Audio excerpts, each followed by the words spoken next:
Hello বন্ধুরা, good afternoon.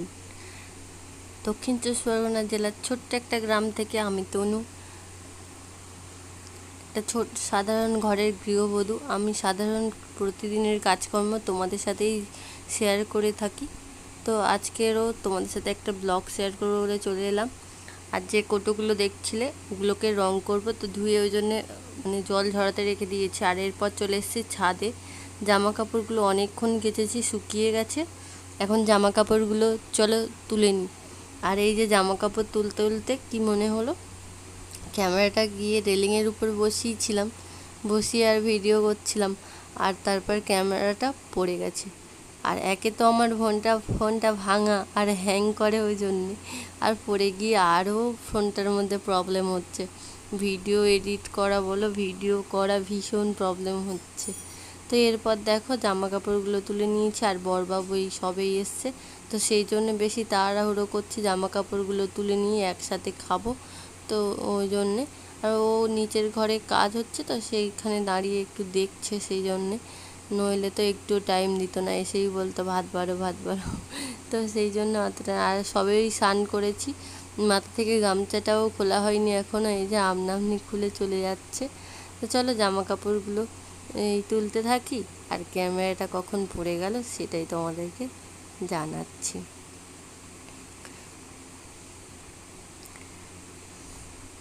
আর রূপেশকে খাইয়ে ঘুম পাড়িয়ে দিয়েছি, এখন নিশ্চিন্ত। আর ঘরে আর মাত্র হয়তো 2-1 দিন কাজ হবে, তারপরে হয়ে বন্ধ হয়ে যাবে। তো তারপরে এখানে দেখো সন্ধেবেলা চলে এসেছি, আর এখন একটু বানাবো সিমুই। ভাবলাম যে একটু সিমুই বানাই, আর এত তাড়াতাড়ি বানাচ্ছি কারণ এই যে সিমুইটা বানালে এটা একটু রূপেশকে সন্ধেবেলা খাওয়াতে পারবো, সেই জন্য আগে সিমুইটাও আমি বানিয়ে নিচ্ছি। তো এখানে প্রথম ঘি দিলাম। তোমরা ঘিয়ের উপরে একটু এলাচ আর তেজপাতা দেবে, তো এতে এলাচের সেন্টটা আর তেজপাতার সেন্টটা খুব সুন্দর লাগে, কিন্তু আমি তো এলাচ গুঁড়ো করা ছিল সেই জন্য আর দিইনি।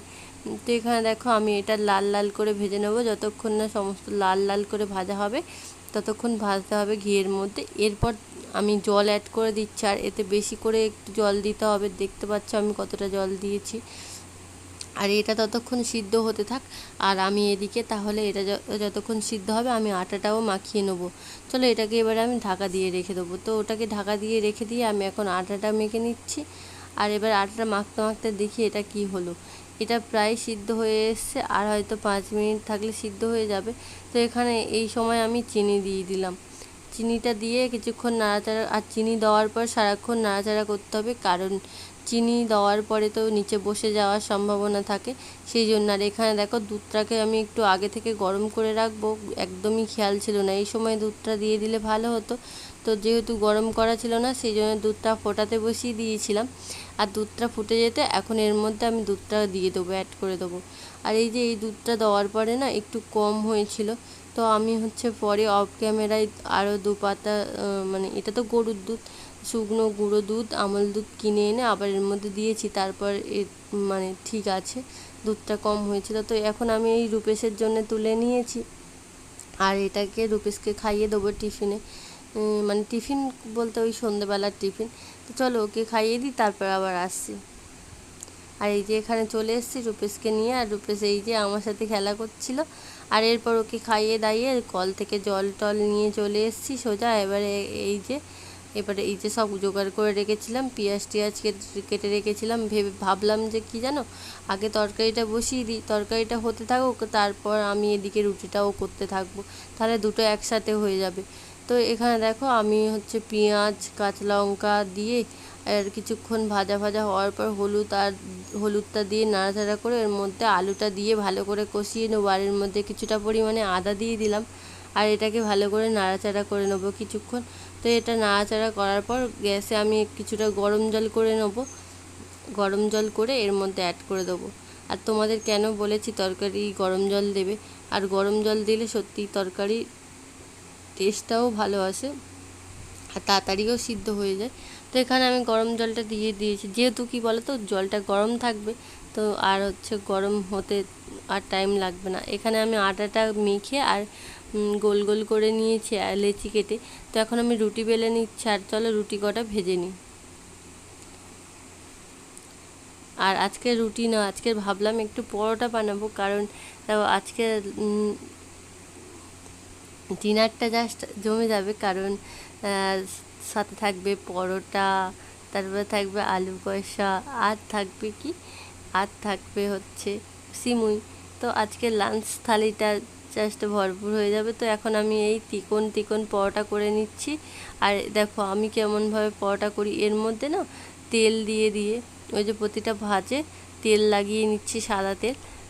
তাহলে কী হয় বলো তো, প্রতিটা ভাঁজ হচ্ছে ভাঁজ ভাঁজ থাকে, মানে যখন তুমি খাবে দেখবে প্রতিটা ভাঁজ পড়ে আছে, আর এরকম খেতেও ভালো লাগে।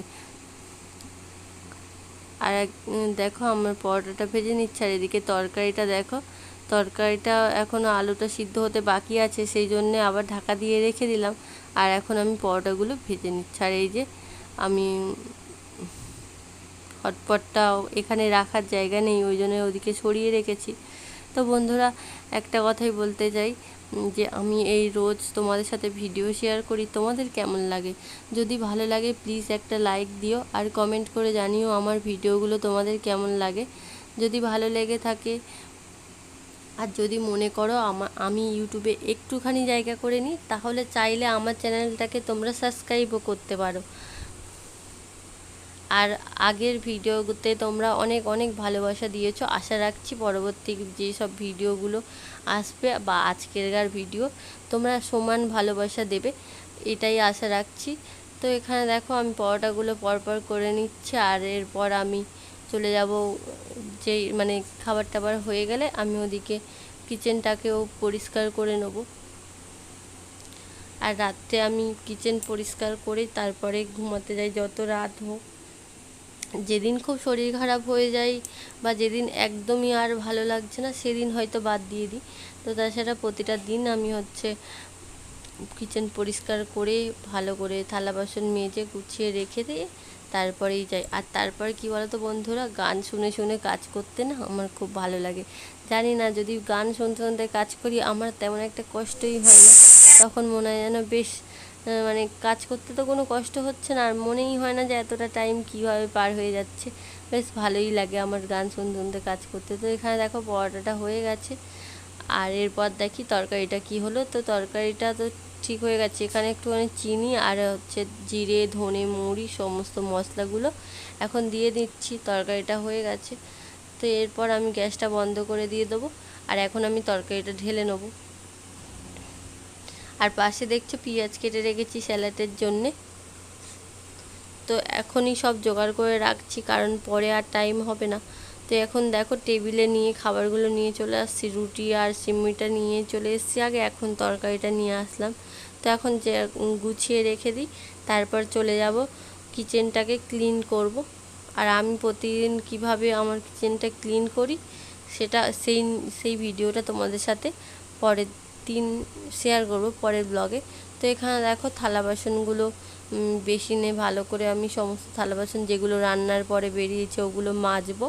আর তার আগে এই যে গ্যাস ওভেন টোভেন সমস্তগুলো পরিষ্কার করবো, কিন্তু সেটা আজকের আর তোমাদেরকে শেয়ার করলাম না। তো এখানে সমস্ত থালা বাসন আমার মাজা হয়ে গেছে, আর এখানে দেখো আমি পুরো কিচেনটাকে ক্লিন করে নিয়েছি। এখন থালা বাসনগুলো উবুর করে দিয়েছি জল ঝরানোর জন্য। আর আমি যখন থালা বাসন মাজছিলাম, রূপেশ ওই যে গ্যাসের পাশে যে জায়গাটা থালা বাসন উবুর করা, ওখানে বসেছিল আমার সাথে। তো এই যে রঙের কোটোগুলো না, ভাবলাম কি করব, ফাঁকা হয়ে গেছে, কোনো তো কাজেই লাগে না, তো ভাবলাম একটু রং করে নিই। আর তারপরে এই রং করার পরে এইগুলোতে গাছ বসিয়ে দেবো, যেগুলো না ওই জলের মধ্যে গাছগুলো রেখেছিলাম, ওগুলো না খুব মানে হ্যাপা বলতে পারো, ওই 2-1 দিন ছাড়া জল পাল্টাতে হয়, আমার টাইম হয়ে ওঠে না, গাছগুলো কেমন হয়ে যায়, তাই জন্য ভাবলাম মাটি পুঁতে দিই, তাও একটু যত্ন রাখতে পারবো। আর এই যে আমাদের আজকের রাতের ডিনার। তো আজকের মতো টাটা, দেখা হবে নেক্সট ইন্টারেস্টিং ব্লগের সাথে।